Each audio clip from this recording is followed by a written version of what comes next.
Hey guys, welcome to the second episode of the Sim Racing Paddock podcast. I'm William Marsh, and I wanted to talk about a topic I get just about hounded over, and that is the company of Feel VR and their affordable direct drive wheel that seems to just be taking its sweet time to actually show up. After a monumental Kickstarter and Indiegogo campaign, it's definitely been a rocky road of development, and the question is, when will that road finally reach its destination? In this episode, I'm going to try to put some of the pieces together and share my thoughts on what exactly is going on. So I just want to get one thing out of the way first. I have no money invested into either of the crowdfunding campaigns that Field VR has put into place. Part of the reason is because I had just bought my open sim wheel, and part of it was that Field VR was talking about wanting to send me a review unit as it got closer to release. But I am trying to approach this situation from the perspective of someone who did invest into Field VR, be it to purchase a wheel, a pedal set, or a bundle. These people invested cold, hard money to support this product, and personally, I feel like Field VR has failed in quite a few ways. If I was a backer and I spent hundreds of dollars to support this brand, I would definitely be disappointed. But I do want to try to take a deeper dive into everything that happened so far and share my thoughts. So to start this journey, we need to go back roughly 2.5 years. In November of 2017, I was tipped off to this new upcoming Kickstarter unveiling a new direct drive wheel for sim racing. What was interesting was that also the archived version of this website from 2016 also discussed how TheoVR was working on making an affordable motion platform. I'm not really sure what happened to that though, but I guess they just decided to change their focus from a motion platform to a wheel and pedal set. And the thing is, what made this an exciting announcement regarding the wheel and pedal set was that they were planning on selling this for a very, very low price. The direct drive wheel with a steering wheel, rim, and button box would sell for $333 as their early bird price. On top of that, they were also selling a load cell pedal set for $100, which was all but unheard of in sim racing. Then, they were also offering a bundle featuring the wheel, pedals, and a Formula-style rim, all for $388. So, of course, I made a reaction video to this with what I would admit is one of my more clickbaity headlines. Is this too good to be true? And yeah, that ended up being the case. Right ahead of the Kickstarter campaign's launch, Field VR announced that they had to raise the prices due to them underestimating the cost of manufacturing. So the Field VR wheel with the base rim jumped from $333 to $399 for the early bird price. The pedals early bird price went from $99 to $149, and the full Field VR bundle leaped from $388 all the way up to $549 for the early bird price. Now still, you admittedly get a ton for the price of just a Club Sport wheelbase, but at the same time, it does come off like a bait and switch when Field VR draws in people with the idea of a sub $400 bundle and then jacks up the price right before opening up orders. So the question is, would people still jump on board despite the price hike? Well, to put it simply, the answer was a resounding yes. According to Field VR, the Kickstarter campaign's $60,000 goal was reached in about 75 minutes. After the end of the campaign, over $500,000 was raised on Kickstarter, and after that, their campaign on Indiegogo raised $669,000, meaning over $1.1 million was funded into Field VR. To put it bluntly, these people liked what Field VR was offering and were willing to jump on board. However, this does bring up one thing that is frustrating with crowdfunding campaigns, and that is the nature of the beast. Sites like Kickstarter and Indiegogo will not guarantee you will get a return on what you pay for. Basically, the only guarantee you will get is if a campaign fails to reach its goal, you keep your money. If the campaign reaches its goal though, they keep the money, no matter what. After that, there is no true post-release accountability ensuring the product you supported will be released. While a majority of successful crowdfunding campaigns do result in a product launch, there is always a chance that what you pay for may not be what you get. So Feel VR crushed their crowdfunding goal. Now what? The ball's now in Feel VR's court. They were now in the spotlight and they have quite lofty expectations pushing them forward. Will we see them live up to it? Well, that's where things start to get a little rough. Shortly after the initial crowdfunding run, Feel VR started their PR blitz, where they were traveling around the world to showcase the wheel and to basically prove it does exist. I was one of the first people in North America to actually test the wheel, but it was definitely in less than ideal testing conditions. Basically, I was given the option to either meet up with them before their public event to test the wheel, or to have them come to my location after the event and get to test it out on my own setup. I chose to go with the first option, and it was definitely interesting. I ended up driving roughly 3 hours round trip to test out the Feel VR wheel in a hotel room in Walnut Creek. In hindsight, it may not have been the best conditions for testing, but hey, it was enough to start forming an opinion on the wheel.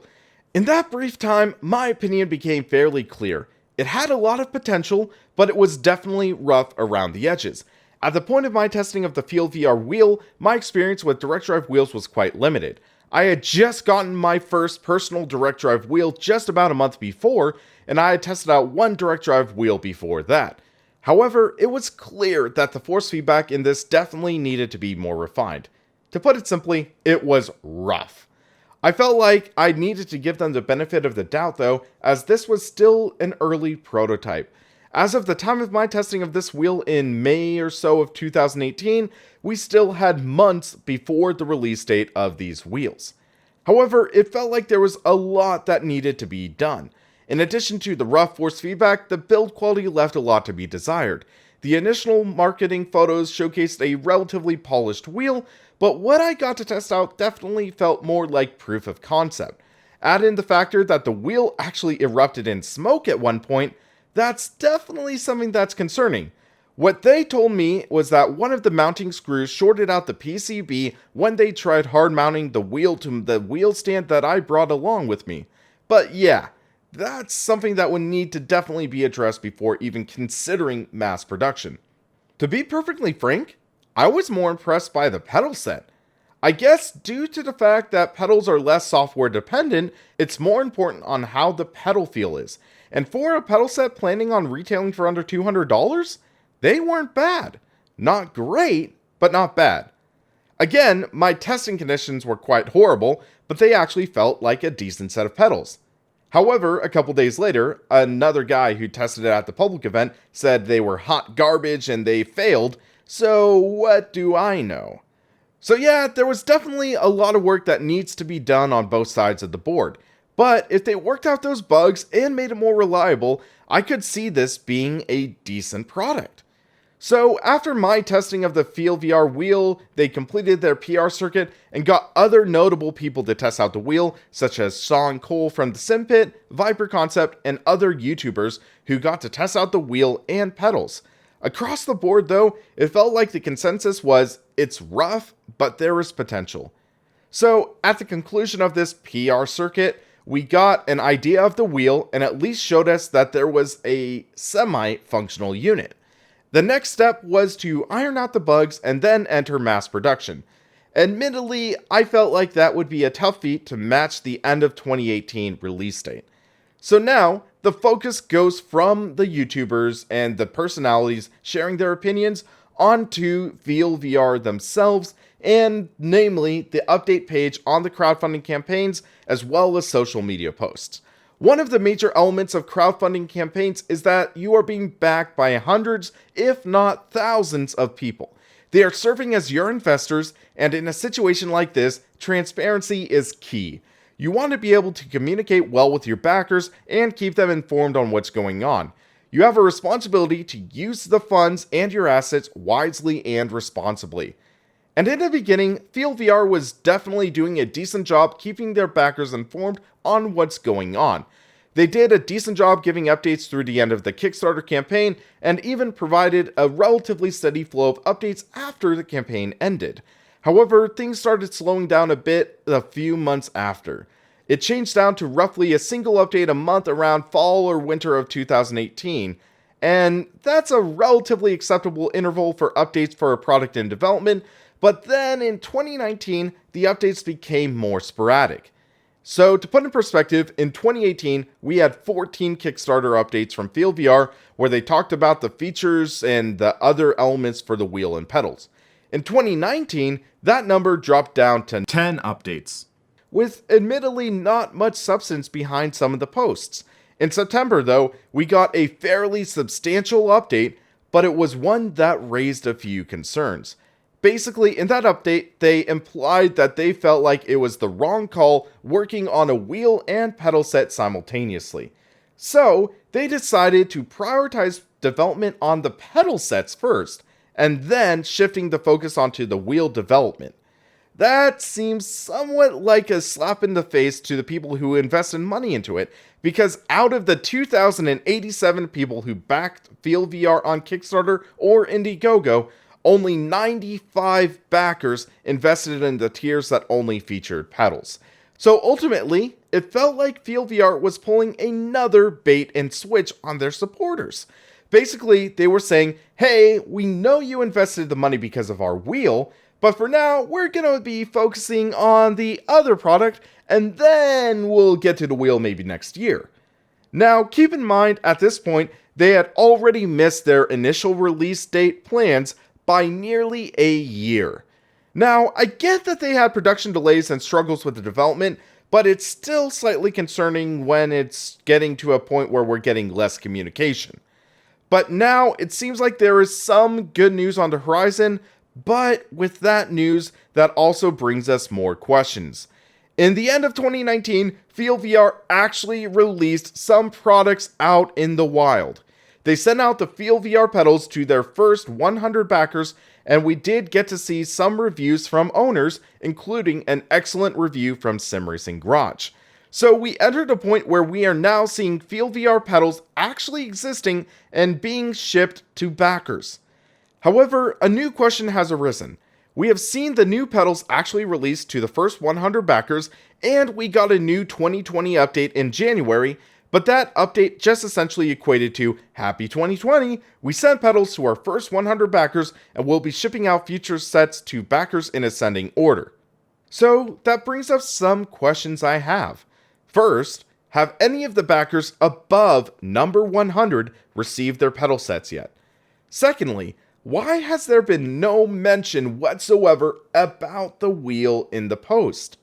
Thirdly, why has there been no update or anything from FieldVR in 3 months? These are some pretty serious questions that I think FieldVR has a responsibility to address to their backers and supporters. One development that actually came up recently is that one of the co-founders of FieldVR, Alexei Natienko, actually announced that he left the company on January 27th. And yet, there's no word on that on the official FieldVR Facebook page, nothing on their blogs, just a single Facebook post on Alexei's personal page. That is exactly the kind of thing that needs to be communicated to Kickstarter or Indiegogo backers, but there hasn't been a peep out of official media channels. Now, I do not know why Alexei left. All I know is that he posted that his contract ended and he chose not to renew it. He did state his successor is already trained and hard at work, but to see the co-founder of the company leave his brainchild, that's a concern. So now, here we are in April of 2020. We have not heard an update from the company in 3 months. One of the founders has left, but at the very least, it sounds like there has been some releases. There are still many promises that are, as of right now, left unfulfilled. We have yet to see a production unit of a wheel sent out to a backer or reviewer. They claimed they were going to send out review units in December, but that ended up not being the case. To my knowledge, I have not seen any FieldVR pedals sent to backers over number 100. Now, if I'm wrong, please let me know. One thing I did notice though is that on Indiegogo, the late bird release for the FieldVR bundle has now shifted to October 2020. The release date for anything else is still showing as February 2019, which clearly did not happen. So, looking at this situation, we see a series of unfulfilled promises, frustration, and some concerning radio silence. I know that production has likely slowed or stopped as of right now due to the current state of world events, but even a quick post talking about that would be greatly appreciated. A couple thousand people investing over $1 million at least deserve that much. Now, the thing is, I don't think this is an outright scam on the level of iBackpack or something like that. I'm honestly hoping that FieldVR does end up fulfilling the orders and actually releases a quality product to their supporters. But there's also another thing that needs to be brought up. The thing is, the market has definitely shifted since the unveiling of the FieldVR wheel and pedals. When the FieldVR campaign was unveiled, there were just about no direct drive sim racing wheels under the $1,000 price point. Now, we actually have choices in the marketplace. To be fair, the price of the FieldVR wheel and pedal set does still undercut the competition in terms of price and features, but the other products do have the upper hand because, well, they exist and can be bought. So the thing is, if/when FieldVR does finally release what they have, they need to get it right. All of this waiting and anticipation does take a toll, and I don't blame the community for being disappointed. It's a difficult thing to invest money and not see anything coming out of it for so long. But now, with other decently spec'd direct drive wheels being comparably priced, we just need this major wow factor. Will FieldVR deliver? Time will tell, but as of right now, I do have some concerns about it. Before I wrap things up, I do want to talk about something that does pop up in my inbox from time to time, and that's the responsibility on my part about this wheel. Simply put, I was admittedly one of the reasons this wheel was brought to the attention of many of the backers, and I do actually get angry messages from time to time calling me out for leading them to a scam. And it's a tricky situation.